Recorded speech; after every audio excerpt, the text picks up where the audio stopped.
Hello everyone, I hope all of you are doing amazing and are staying safe indoors with your loved ones.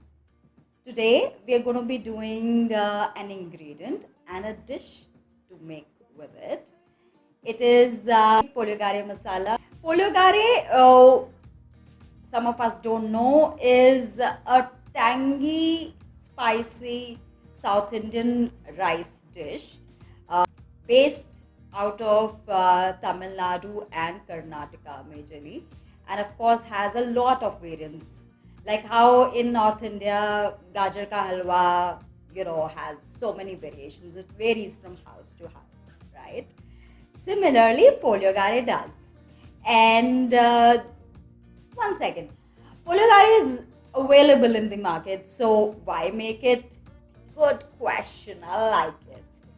Why make it? Because we can also use this recipe for our sabzis. And how we can do that is what we're going to be doing while making a conventional style. And I'll show you how I tweak it to make Poliogare sabzis. Dekha, right? And if anyone said, oh, tamarind rice, you have no idea what an insult that is, because it is full of so many masalas, and each masala has its own character and imparts this beautiful flavor. All of them come together in this harmony to impart this beautiful flavor to this recipe. Let's find out how. Get into the kitchen.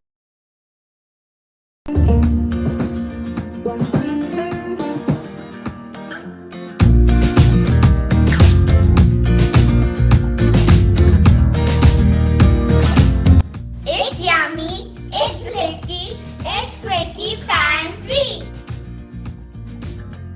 First, we will take 5-6 Bayagadi or Kashmiri chilies, because both don't have so much of heat and will impart a deep color.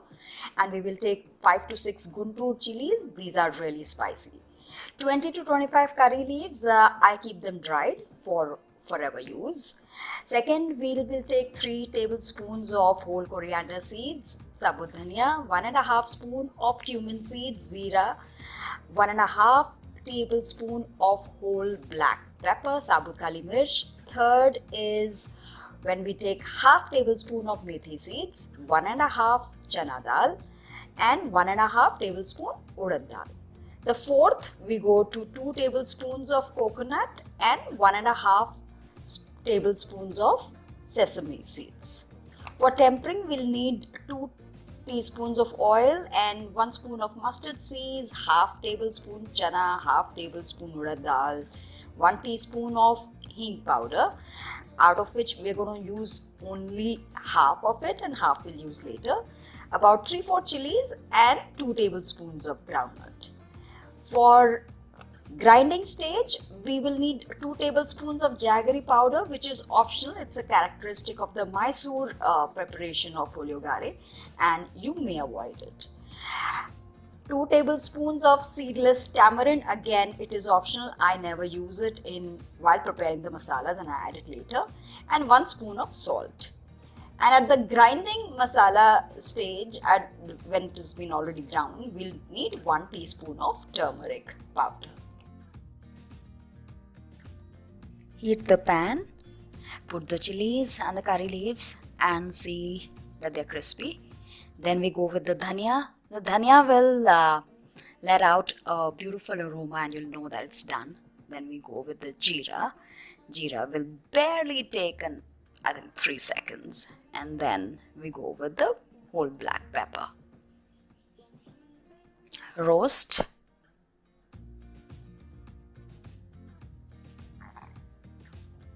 This will take 6 seconds to 10 seconds. Then we go with the methi seeds. And the toughies go first, the chana dal.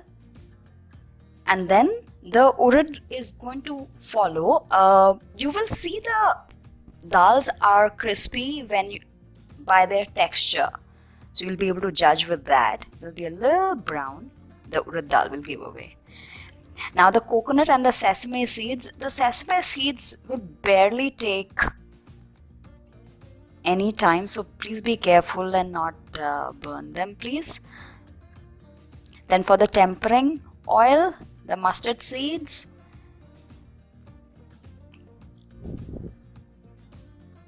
the chilies,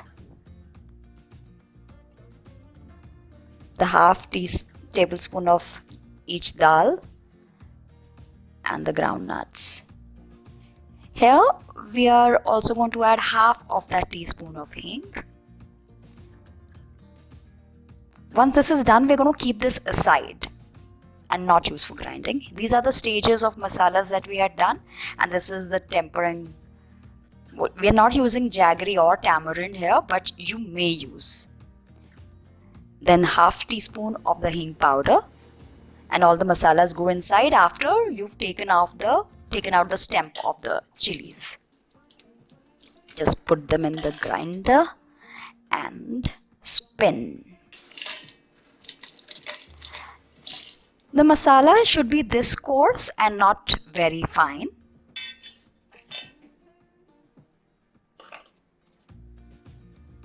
Then we mix the bowl of the tempering that we had gotten ready and put half teaspoon of turmeric powder and mix. And ta-da! This is ready. How beautiful this looks.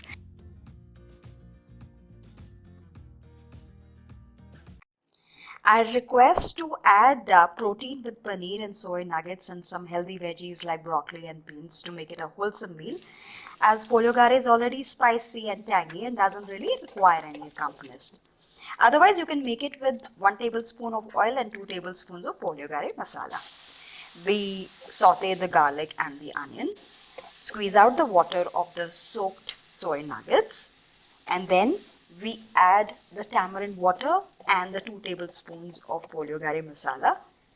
The broccoli go in the end. You can add some more water if you feel it's too dry, because it should be nice and juicy for the rice to soak in the entire spiciness. In the end, we add paneer and we cover the lid. Within 2 or 3 minutes, your rice will be ready. We dress it up with the cut fresh coconut. You can serve with papad and a light buttermilk if you like. Puliyogare, we must know, is considered a festive dish in our South India. It is served at wedding functions. It is even served as prasad at temples. It is best enjoyed at room temperature and thus makes a great content for our tiffin boxes when we're traveling. Of course, that's a far-fetched thought right now, but you can enjoy this sitting at home with your loved ones in this precious time that you're getting with them. And next we're going to be doing a puliyogare style sabzi. Since we already have the puliyogare masala made, it's going to be a cakewalk, and I promise you that. Please do subscribe in to Quickie Pantry to make that recipe with me. Until then, you all take good care and stay healthy, wise and happy. I'm Chaya Chauhan and I'm going to be catching you very soon. Do take care. See you.